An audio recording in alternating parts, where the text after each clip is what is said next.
Gilas Pilipinas, tumaas mga idol ang chance na makapag-secure ng spot para sa 2024 Paris Olympics. Samantalang sa dami ng ebas ng PBA, natuloy din ang usapang trade sa pagitan ng TNT Tropang Giga at Blackwater Elite.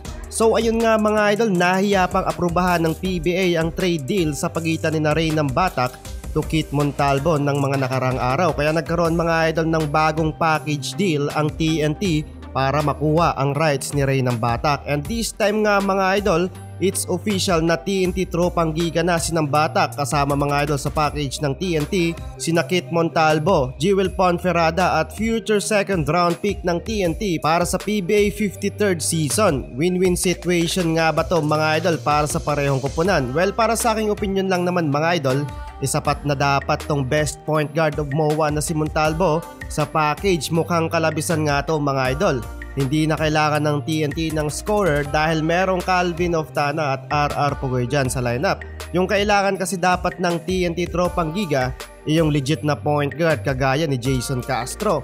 Well, andyan na yan at may best point guard na din ang Blackwater Elite. At si Chris Newsome naman mga idol na magiging unrestricted free agent next year mukhang mabibigyan ng mas mataas na offer ng Meralco Bolts para manatili sa kupunan. Paano ba naman kasi mga idol naging maganda ang run ng 48 season Philippine Cup Finals MVP at naging consistent mga idol ang performance nito. At may mga rumored nga mga idol na gustong kunin to ng Barangay Ginebra. At if ever mga idol na hindi makuha si Newsome, si Gio Halalo naman mga idol na mula sa kanilang sister team na Magnolia Star Hotshots ang bala kukunin. Sa palagay ko lang mga idol dahil malapit na ding magretiro si LA Tenorio. Parang grabe to mga idol pag nagkataon Scotty and Halalon combo na hassle.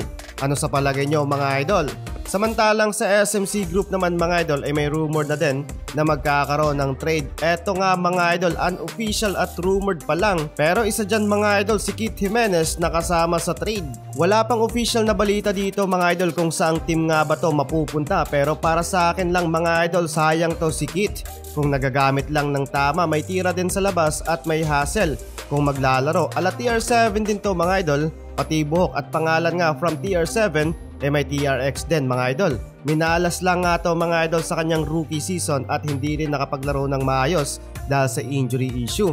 Pero kung masusubukan din to mga idol, paniguradong magiging maganda ang performance niya para sa kupunan. Samantalang balitang Gilas Pilipinas mga idol, mataas ang tsansa ng Gilas Pilipinas na makapag-secure ng spot para sa 2024 Paris Olympics dahil nagbabago na ang mentalidad ng ating mga pambato, hindi na Asian team. Matapos banatan ng maanghang na salita ni Coach Tim Cone ng Gilas Pilipinas squad during ng huddle nila sa tune-up game kontra sa Poland. Bakit ko nasabi mga idol na mataas ang chance ng Gilas Pilipinas?